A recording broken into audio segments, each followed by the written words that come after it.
اور تیسری چیز یہ ہے کہ جو فائنل فیز ہے جہاں چائنا باقاعدہ موومنٹ کرتا ہے، امریکہ کو شکست دیتا ہے، اور چائنا یہ سمجھتا ہے کہ اس صورتحال کے اندر میں اتنا تکڑا ہو چکا ہوں اکنامکلی اور سبسیکوینٹلی ملیٹرلی، یعنی عسکری قوت تو اکنامک اس سے ہی نکلتی ہے اور انڈسٹری سے نکلتی ہے آج کل کے دور میں،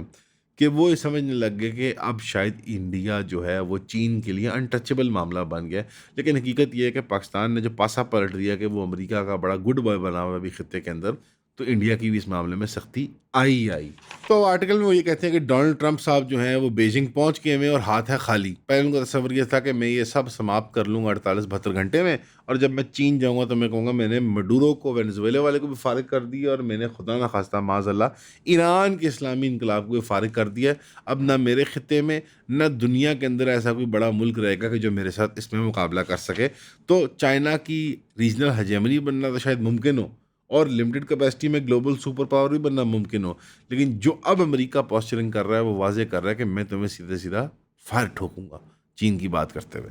اگین۔ تو جب آپ یہ ویڈیو دیکھ رہے ہیں تو یقیناً ڈونلڈ ٹرمپ صاحب تو اب تک پہنچ ہی گئے ہوں گے چین، اور اس ضمن میں یہ بات کرنا چاہوں گا کہ یہ جو چین جا رہی ہیں صرف ڈیل فائنلائز کرنے جا رہے ہیں، بیکاز اس طرح کی ڈیلوں کے خد و خال جو ہوتے ہیں وہ طے کر لی جاتے ہیں ڈپلومیٹس کے درمیان، اور یہ جو بڑے حکمران ہوتے ہیں یہ سمبولک جیسچرز کے لیے جاتے ہیں۔ لیکن اس ضمن کے اندر بھی چائنا جو ہے وہ یہ ثابت کرنے پہ تلا ہوا ہے اس آرٹیکل کے مطابق کہ امریکہ کا دنیاوی نظام جو گلوبل آرڈر ہے لبرل، وہ کلیپس کر رہا ہے۔ امریکہ اپنے آپ کو جنگ و جدال کے اندر اور سیاسی اختلافات اور خلافات کے ذریعے ڈیوائیڈ کر رہا ہے، اپنے ٹکڑے کروا رہا ہے۔ اور تیسرے نمبر پہ ڈونلڈ ٹرمپ ایران کانفلکٹ جو ہے، جو ڈونلڈ ٹرمپ نے براہ راست اس کو پروسیکیوٹ کیا ہے، وہ اتنا بڑا بوجھ ہے امریکی وسائل کے اوپر کہ اگر وہ تمام وسائل جو ہیں چائنا کے خلاف لگا دیے جائیں اس کو کنٹین کرنے کے لیے، اس کے نظام کو دھرم برہم کرنے کے لیے یا ٹیک اوور کرنے کے لیے، تو ان کو اس سائڈ کے مسلمانوں کو چین کے خلاف اکسانا بالکل مشکل نہیں ہے۔ لیکن ظاہری بات ہے اتنی سوفسٹیکیٹڈ تھنکنگ ہے ہی کہاں بیچارے ہمارے پڑوسیوں کے اندر۔ تو اس ساری صورتحال کے اندر ماؤ زیدونگ کی اسٹریٹجی کو فالو کرتے ہوئے اگر لیٹ سے ڈیفینسو فیز سے باہر آ گیا ہے اور اب وہ اسٹریٹجک اسٹیل میٹ کے فیز میں آ گیا، چائنا کیا پروجیکٹ کر رہا ہے؟ شی جنگ پنگ کے بارے میں ایکسپیکٹڈ ہے کہ وہ بڑے دھوم دھام سے ٹرمپ کو ویلکم کریں گے، کیونکہ جو لانگ ٹرم ان کے مسائل ہیں وہ باقی ہیں، لیکن شارٹ ٹرم کے اندر وہ دیکھ رہے ہیں ایز اے وکٹری اس چیز کو، بیکاز چائنا بھی تو انگیج ہوا ہے ایران کی جنگ کے اندر، لیکن جو نقصان امریکہ کما رہا ہے وہ چائنا نہیں کما رہا۔ چائنا کے اندر ایک تصور ہے، اور رابرٹ سی پیپ صاحب نے وہاں بڑے حوالے بھی دیے ہیں کہ جب میں فیکٹریوں میں گیا ان کی، رابرٹ سی پیپ صاحب نے کہا ہے، اور بڑے انڈسٹریلسٹ سے بات کی، چائنا کے بڑے جو بزنس ٹائکونز ہیں، وہ کہتے ہیں کہ یہ بھی ہارموز والا، اور یہ پریڈکٹ کرتے ہوئے کیونکہ فوردو کے اوپر جب بمباری کی جا رہی تھی پچھلے جون کے اندر، تو تب پیپ صاحب وہاں پہ چینگڑو وغیرہ اور بڑی فیکٹریاں وزٹ کر رہے تھے اور بڑے بڑے ٹاؤنز۔ انہوں نے کہا کہ یار 1 سے 2-3% جی ڈی پی لاس ہمیں ہوگا، اور ہم اس کے مطابق مارکیٹ کو اپنے ایڈجسٹ کریں گے، پروڈکشن کو اینڈ سو آن، لیکن امریکہ تو ہمیشہ کے لیے اپنی ساکھ کھو بیٹھے گا، گلوبل ہیجمنی کھو بیٹھے گا، اپنے تاج و تخت کو خود چھری پھیر بیٹھے گا۔ یعنی 250 سال کا بنایا ہوا امریکن ایمپائر ایک رات میں ڈونلڈ ٹرمپ اس کو روڑ دے گا پانی کے اندر۔ تو وہ سارا سینیریو دیکھتے ہوئے چائنا اپنے آپ کو وکٹوریس فیل کر رہا ہے۔ اس میں کوئی شک نہیں کہ چائنا کو پنچ فیل ہوا ہے جب تیل کا سپلائی بند ہوا ہے، لیکن اس کے لیے بھی چائنا 15-20 سال سے کام کر رہا ہے کہ چائنا جو ہے وہ اپنی انرجی انڈیپینڈنس کریٹ کر رہا ہے from oil and gas. China is leader in renewable technologies, چاہے وہ نیوکلیئر ہوں، چاہے وہ ہائیڈرو الیکٹرک الیکٹریسٹی ہو، چاہے وہ سولر پینل بیسڈ، جو یہ سن انرجی کو سولر انرجی کو کنورٹ کیا جاتا ہے اور بجلی بنائی جاتی ہے۔ تو ڈونلڈ ٹرمپ صاحب کو بڑے شاندار دھوم دھام طریقے سے ریسیو کیا جائے گا۔ کیونکہ ایکسپیکٹیشن کیا ہے چائنیز کے کہ امریکہ صرف چاہتا ہے کہ چائنا امریکی مال اٹھائے، سامان اٹھائے، اکنامکلی اس کو انوالوڈ رکھے، اور پازیٹیو آپٹکس ہوگی، بڑی پازیٹیو ہیڈ لائنز لگائی جائیں گی، کیونکہ جی جنگ پنگ کا لانگ ٹرم اسٹریٹجک گول ہے کہ چائنا کی امریکہ کی الائنسز ایشیا میں کمزور ہوں، یعنی Korea, Japan, Philippines, Thailand, Malaysia, یہ سب یہاں سے امریکہ کو کمزور کیا جائے۔ امریکہ کی تائیوان کے مسئلے کو لے کے سپورٹ کو بالکل مدھم اور خاموش کر دے، یعنی امریکہ اپنے مسائل کے اندر پھنس گیا، کہا تائیوان پہ بات کر سکتا ہے، اور امریکہ کی ٹیکنالوجیکل یعنی مشینی ڈومیننس کو چیلنج کیا جائے۔ کمرشل ٹیکنالوجیز کے اندر دیکھیں تو یہ ثابت شدہ ہے، ملٹری ٹیکنالوجیز کے اندر دیکھیں ڈپینڈز آپ کس سے سوال پوچھ رہے ہیں اور کس سے جواب لے رہے ہیں آپ، تو لگتا ہی ہے کہ اس میں بھی ٹکر کا اف ناٹ بیٹر مال آ چکا ہوا ہے۔ فرانس کو تو پہ چھاڑ دیا ساؤتھ ایشیا کے اندر، پاکستان نے انڈیا کی شکل میں، آپ نے دیکھ لیا نا. تو کیا امریکی ٹیکنالوجی بھی, تو پھر وہ پچھلی خبر کو آپ لے لیں جو میں نے سٹارٹ میں رپورٹ کیا ہے کہ جو یو ایس کانگریس مین نے مان لیا کہ 39 جہاز گرے ہیں ہمارے. سوال یہ بنتا ہے کہ کون سی ٹیکنالوجیز ایران امپلوائے کر رہے ہیں. انڈیجنس ہیں, ہم احترام کرتے ہیں, لیکن میرے خیال میں ایئر ڈیفنس سسٹم جو وہ امپلوائے کر رہا ہے زیادہ تر چائنیز ہی ہیں. تو امریکہ نے اپنے آپ کو بہت تھن اسٹریچ آؤٹ کر دیا, دوسروں کی جذباتی نظریاتی جنگیں لڑتا رہا, اپنی اس کی ایلیٹ کرپٹ ہو کے جیبیں بھرتی رہی, عوام کو بھوکا مرواتی رہی. امریکہ کے بارے میں چائنا کی یہی رائے ہے کہ اس کی اپنی جمہوریت ختم ہو رہی ہے,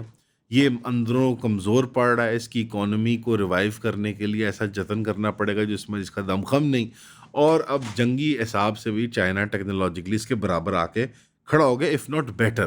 باقی ایک تصور پیش کیا جاتا ہے کہ امریکہ کی فوج تجربہ کار بہت ہے. کس چیز کی؟ مار کھانے کی. ویتنام میں, عراق میں, افغانستان میں. حقیقت یہ دوستوں کہ ایک فوج اور ایک قوم کو ڈی مورلائز کر دینا اس حد تک کہ وہ بار بار جنگ کے میدان میں داخل ہوئے, پھینٹی لگوائے, ہزاروں کی تعداد میں نوجوان مروائے, بڑے شاندار قسم کی ایریل بمبارڈمنٹ کے اندر بڑے بڑے اہداف کو بھی ہٹ کرے, لیکن اس سے ان ٹیکٹیکل وکٹریز سے حاصل کرنے کے بعد کوئی اسٹریٹجک پولیٹیکل گول مقصد پورا نہ کر پائے,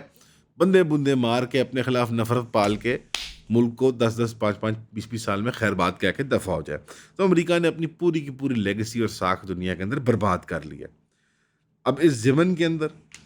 رابرٹ سی پیپ صاحب حوالہ دیتے ہیں بالکل ہائپر فوکس کرتے ہوئے کہ یہ چائنا کی پوری کولڈ وار کا جو پس منظر ہے, جو کہ اس کی ایک مینیفیسٹیشن آپ ایران امریکہ وار میں دیکھ رہے ہیں, اس میں ایوریج امریکن کی تھنکنگ کو بھی دیکھیں کیسے بنایا گیا. کہ رابرٹ سی پیپ صاحب کہتے ہیں کہ عام امریکن کو لگتا ہے کہ یہ سودا جو ہے ٹریڈ نیگوسیشنز کا یا پیس نیگوسیشنز کا, یہ جیسے ایک پراپرٹی کا سودا ہے, یا جیسے ہم عام زبان میں کہیں گے کہ یہ بچوں کا کھیل ہے, کہ ایک بچہ کہے گا اس پلاٹ کے $1,000,000, دوسرا کہے گا نہیں اس پلاٹ کے میں مانگتا ہوں $5,00,000, اور اس کے درمیان جو حساب خراب کر کے وہ برابر پہ $7.5 lakh پہ اتفاق کر لیں گے. مسئلہ یہ کہ جس چیز کے اوپر لڑ رہے ہیں, جس کو کہتے ہیں ریجنل سوورینٹی یا سپریمیسی, کہ پرشین گلف کے اوپر کون تیل اور پیٹرو کیمیکل پروڈکٹ کا سپلائی کنٹرول کرے گا, تو یہ انٹینجبل جنگ ہے. اس کو ٹچ ٹیسٹ اسمیل نہیں کر سکتے ہم, اس کا کانسیپٹ ایبسٹریکٹ ہے, اور اس طرح کے کانسیپٹ کو آپ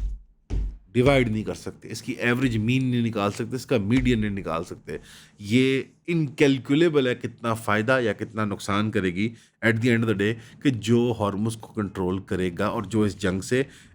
پیسفلی تو نہیں کہوں گا بٹ کامیابی کے ساتھ نکل آئے گا. اب اس ضمن میں یہ کانگریس مین ایڈ کیس صاحب کا یہاں پہ ہم حوالہ لگا دیتے ہیں, آپ ضرور پڑھیے گا. انہوں نے واضح کر دیا ہے کہ 39 ایئر کرافٹ ہمارے تباہ ہوئے تھے اور 10 ڈیمیج ہوئے تھے, اور اس کے اندر یہ کلیم کیا جا رہا ہے کہ F-35A لائٹننگ 2 بھی ایرانین ایئر سپیس کے اندر زخمی ہوا تھا, اور ایک بوئنگ E-3 سینٹری سرویلنس, یہ دونوں لیٹسٹ ٹیکنالوجیز ہیں, وہ ان مینڈ سینٹری سرویلنس بھی تباہ ہو گیا تھا, اور وہ گرا دیا گیا تھا, یعنی اس بمباری کے اندر, اس میسائل اٹیک کے اندر. اس سارے سینیریو کو دیکھتے ہوئے یہی لگتا ہے کہ پاکستان, مجھے لگتا ہے, اچھا کھیل گیا. کیوں؟ کیونکہ چیخیں یا چیمبلیں جس کی نکل رہی ہے, لنڈزی گریہم جیسے لوگ ہوں, بیری وائس جیسے لوگ ہوں, یا اور کوئی زائنسٹ لابی کے میڈیا میں, جرنلزم میں یا پالیٹکس میں شل ہوں, ان کے غلام ہوں. اس ضمن میں یہ لیکن بتانا چاہوں گا کہ آج میں بہت خوش ہوں کہ پاکستان کو براہ راست زائنسٹ صہیونی لابی سے مقابلہ کرنا پڑ رہا ہے, لیکن پچھلے 3 سالوں کے اندر دل پہ ہاتھ رکھ کے بات کیجیے گا. میں بھی پاکستانی شہری کی طرف بات کرتا ہوں